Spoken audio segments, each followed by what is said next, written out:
Wait. This is the chaos of a Sunday, kids.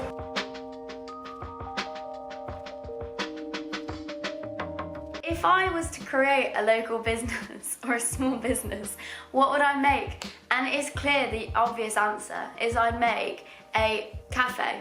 I was gonna say jewellery shop. I really wouldn't make a jewellery shop. I love jewellery, I love it, but I wouldn't be good at making it.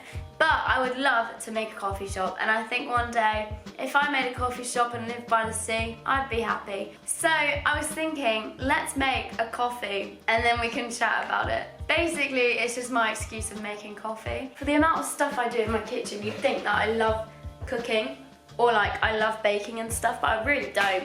Really don't. If you know these, I use this to make my coffee, and the other day I was making coffee, and so basically you have to put like water in, and then you have to put the coffee like bean but grounded in there, and I put it on the stove and I didn't put water in it, so it just started burning, and I was like, why hasn't it started to like do the sound that it does when it's brewed? And it was because I friggin' didn't put any water in it, so I like burnt the bottom of the thing. Sorry, Dad. Hope you don't watch this. I actually think I told him.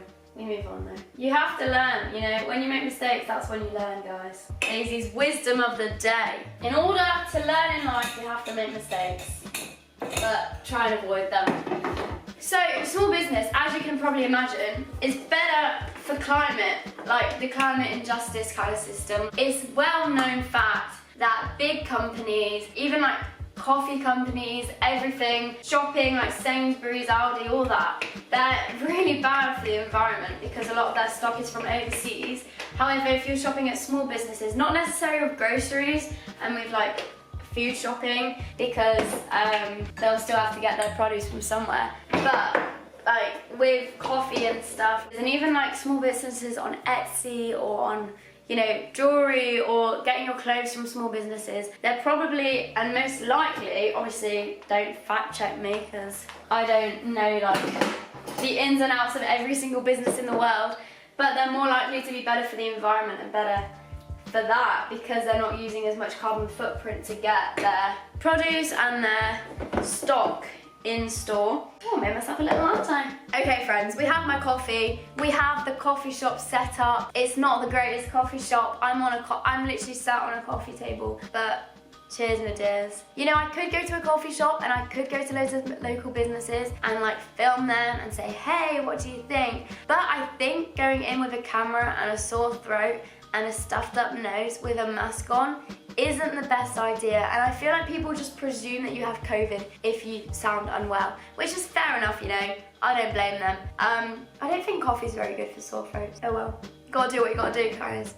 So, local business. How do we support local business? How do we support small businesses? I think it's about, okay, thinking about your lifestyle and what do you do. Like, so I go, because I work like part-time, the other half of the time I like see a lot of my friends, but it's like, do I go to the Starbucks and Costa or do I go and support my local business? That might be a bit more expensive. It's just really interesting, isn't it? Like, try not to shop at chains. So the other day, example time, guys, it was my birthday, so a few days afterwards I went out for a meal with my friend and we were gonna go to Wagamama's, and then I was like, hey, like I think we even booked, like we were committed, and then I said to her like an hour before, hey, let's go to this place called Tycoon. If you're in Manchester and you want Thai food, oh my gosh, Tycoon is so nice. It's in Spinningfields. So good.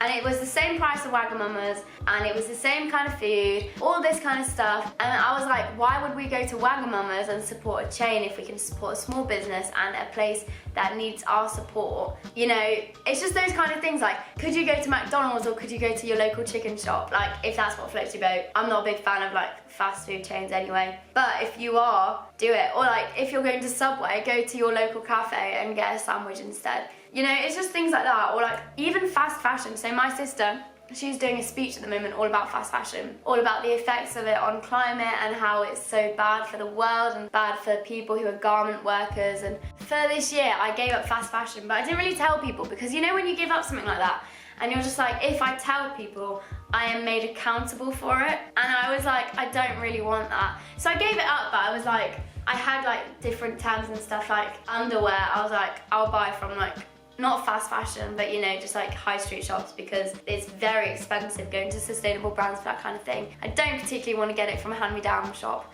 or a charity shop. It's just, you know, just kind of, you know, just putting that out there. But I gave up fast fashion, and I kind of had my own like things about it. So I was like, okay, places that are seen as more sustainable. So like the shoe shop Veja or Veja, or however you say it, Veja, I don't know. The one with the V. It's not fast fashion, but you could say that it like makes a lot of money from the fashion that it's bringing. However, it's a sustainable shop, and like Free People is very expensive, so I don't shop there often. But I got a pair of sunglasses from there, and I was like, compared to the high street shops, it isn't as bad for the environment and as bad for those kind of areas, although you could argue that it is. So it's things like that. Like I have my own little, like, not loopholes, but kind of loopholes. Do I want to confess that? We've said it now. Interesting, isn't it, how there's not as many small businesses in the kind of high street because they can't earn enough money to make them have a shop in those places, because they are small businesses. So I've been finding like Depop and Vinted, you can find loads of small businesses for clothes on those sites, which is really good, and you should totally look into it and find like people who are doing like tie-dyeing, or you know, making their own jewelry and stuff like that.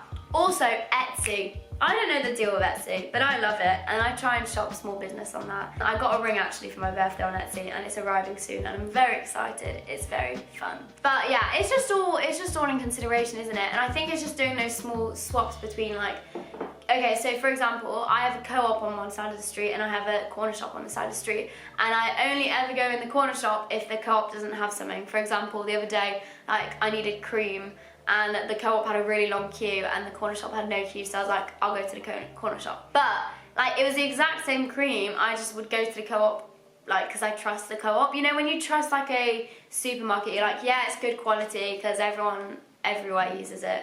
Like, oh yeah, Sainsbury's, I'll go there, or Aldi or Lidl or wherever, because I trust it, because I've used it before. But actually, take the step and go support your local business. And actually, the cream is lovely. Great condition cream. Go get your cream from me corner shop. What am I saying? I'm so tired. But yeah, I just think it's everything in consideration, and just think about the options.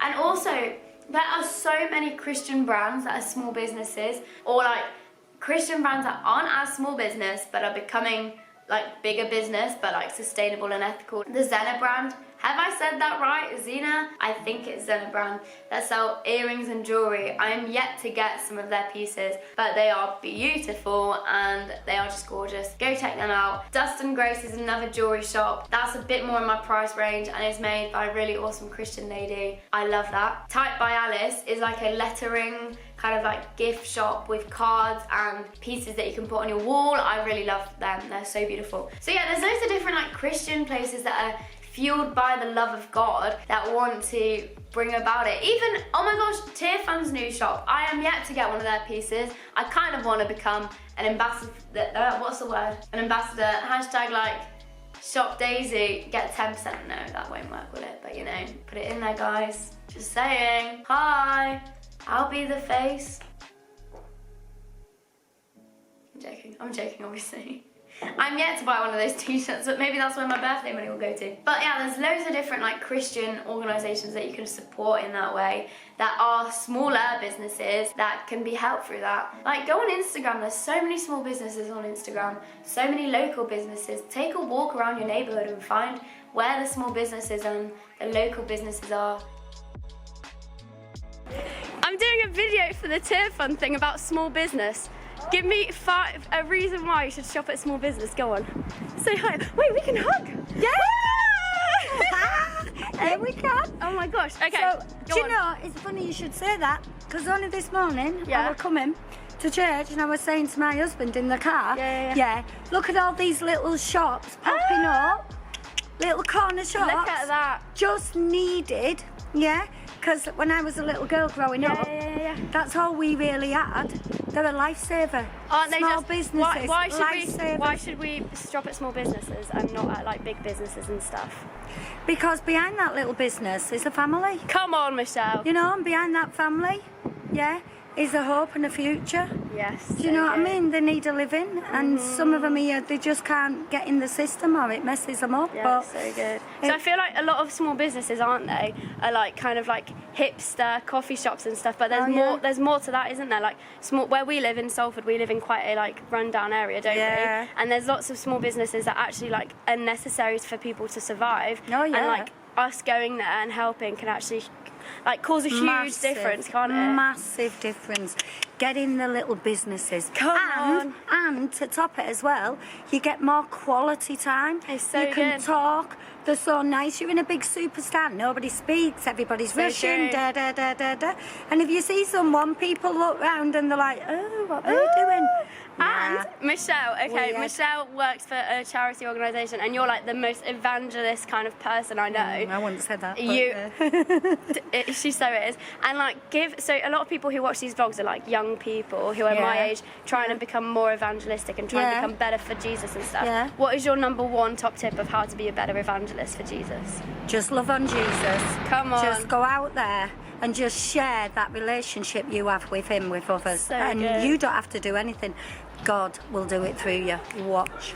I love you, Michelle. She's so good. I think what Michelle said, which like what I really loved and I've never thought of before, is that it's so true as well. Like when I go to a cafe with like a smaller cafe than like Starbucks or stuff, I'm naturally like, I'm a very chatty person, so I'll just be like, oh, how's the day going? You're right, how's business, all that. And then you'll just like start having conversations with people. But it's just interesting, isn't it? Like in smaller businesses, they have more time and more focus on the customers. And you know, how can we be a light for Jesus in those coffee shops and in those small businesses, in those jewelry shops or whatever? You know, we're so privileged to be in like a world and in an area of the world where we can go to these shops and live out Jesus' love, you know. We're not persecuted Christians in this country. There's so many countries in the world where Christians are being persecuted for their faith, but we can talk openly about that faith and we should not take that for granted. We are so fortunate to have that. So yeah, I hope this has been helpful. It's been a bit all over the place. I'm sorry if none of it made sense because it feels a bit out of my head at the moment. Hopefully the next vlog is a bit more organised and I hope you guys are doing well. Go support those local businesses. If you're going to a restaurant or cafe in the next couple of weeks, choose your local one, guys. Choose Jesus' love. Don't know if that coincides with shopping, but sometimes it does. Have a good one, guys. I hope to see you soon. Remember to like and subscribe to Tearfund and to go follow us on Instagram. We'd love to see you there. There's really cool stuff going on there. Go check out the Tearfund shop and the new t-shirts and jumpers that have arrived there because they are so funky. I'm actually going to go do that now as well. Let us be ambassadors for Christ in every day.